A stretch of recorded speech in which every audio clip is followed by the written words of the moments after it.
శ్రీమాత్రే నమః. అన్నీ బాగున్నప్పుడు భగవంతుడే గుర్తుకురాడు.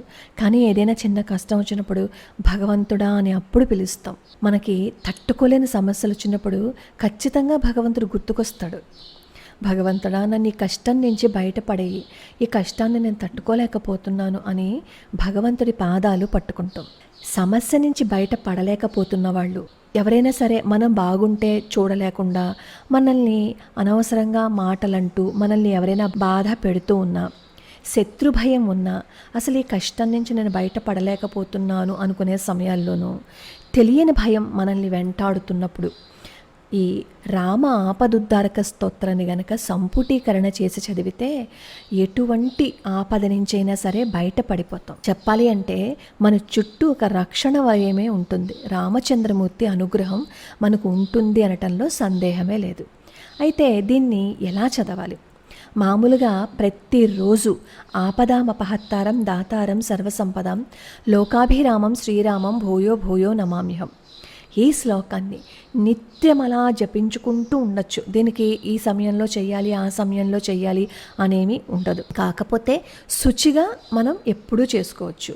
పైకి చదవకుండా మనసులో చేసుకునే మాట అయితే ఎప్పుడైనా సరే ఆపదామపహత్తారాన్ని అలా చేసుకుంటూ ఉండొచ్చు. అలా చేసుకున్నా మంచి ఫలితము ఉంటుంది. లేదు ఇంక ఈ సమస్య నుంచి మేము బయట పడలేకపోతున్నాము అని అనుకున్నప్పుడేమో రామ ఆపదుద్ధారక స్తోత్రం ఉంది. ఆ ఆపదుద్ధారక స్తోత్రానికి ఈ ఆపదామపహత్తారంతో సంపుటీకరణ చెయ్యాలన్నమాట. అంటే ఈ ఆపదుద్ధారక స్తోత్రంలో మొదటి 2 లైన్లు అంటే మొదటి శ్లోకం చదివేటప్పుడు పైన కింద అంటే ముందొకసారి వెనకొకసారి ఈ ఆపదామపహత్తారంతో సంపుటీకరణ చేయాలి. మళ్ళీ 2వ శ్లోకం చదివేటప్పుడు మళ్ళీ ఆపదామపహత్తారంతో ముందు వెనుక, అలా మొత్తం శ్లోకాలన్నింటికీ కూడా ముందు వెనుక ఆపదామపహత్తారంతో సంపుటీకరణ చేసి చదివినట్లయితే అద్భుతమైన ఫలితమే ఉంటుంది.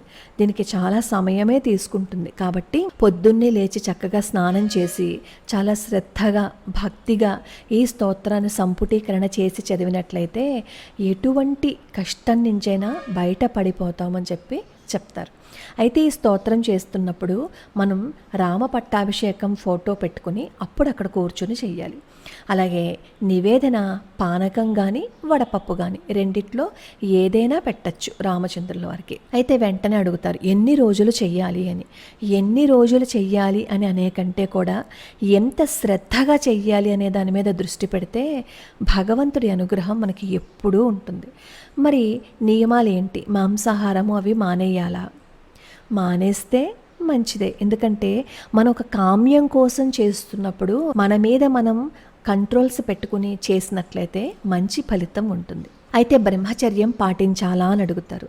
బ్రహ్మచర్యం పాటించాలా అంటే అది ఒకరి మీద ఆధారపడి ఉండదు కదా, రెండో వ్యక్తి మీద కూడా ఆధారపడి ఉంటుంది. కాబట్టి రామచంద్రమూర్తికి నమస్కారం పెట్టుకోండి అంతే. ఎందుకంటే ఇలా బ్రహ్మచర్యం పాటించటం వల్ల ఇంట్లో లేనిపోని సమస్యలు ఎదురవుతాయి. కాబట్టి అది ఒక్కటి మీరు పాటించకపోయినా పర్వాలేదు. మాంసాహారం విషయానికి వస్తే ఎవరు చేస్తున్నారో వాళ్ళ మీద మాత్రమే డిపెండ్ అయి ఉంటుంది. కాబట్టి వాళ్ళు ఒక్కళ్ళు మాంసాహారాన్ని మానేసి ఈ స్తోత్రాన్ని గనక నిత్యం పారాయణ చేసినట్లయితే మనకి ఇంకా ఈ కష్టం నుంచి బయట పడలేకపోతున్నాము అనే సమస్య నుంచి కూడా బయట పడిపోతాం అన్నమాట. నమ్మకంతో శ్రద్ధగా భక్తిగా చదివితే రామచంద్రమూర్తి అనుగ్రహం ఉంటుంది. నేను ఈ ఆపదుద్ధారక స్తోత్రాన్ని కింద డిస్క్రిప్షన్లో ఇస్తాను, ఒకసారి చూడండి. ఒకవేళ మీకు దానికి స్క్రిప్ట్ కావాలి అని అనుకుంటే కామెంట్ బాక్స్లో నేను పిన్ చేస్తాను, ఒకసారి అక్కడ చూడండి. ప్రతిరోజు ఈ రామ ఆపదుద్ధారక స్తోత్రాన్ని చదువుకున్న ఆపదామపహత్తారం దాతారం సర్వసంపదం అనేదాన్ని 108 సార్లు చదువుకున్నా ఈ కష్టం నుంచి బయటపడలేకపోతున్నాము అనేవాళ్ళు ఇది చేస్తే చాలా మంచి ఫలితాలు ఉంటాయి. అప్పుడు మనకు అనుకుంటాం ఈ రామ ఆపదుద్ధారక స్తోత్రం చేసే ముందు జీవితం తర్వాత జీవితం అని కంపేర్ చేసుకునే విధంగా ఉంటుందన్నమాట. అంత అద్భుతమే జరుగుతుంది మన జీవితంలో. లోకా సమస్తా సుఖినో భవంతు, సర్వే జనా సుఖినో భవంతు.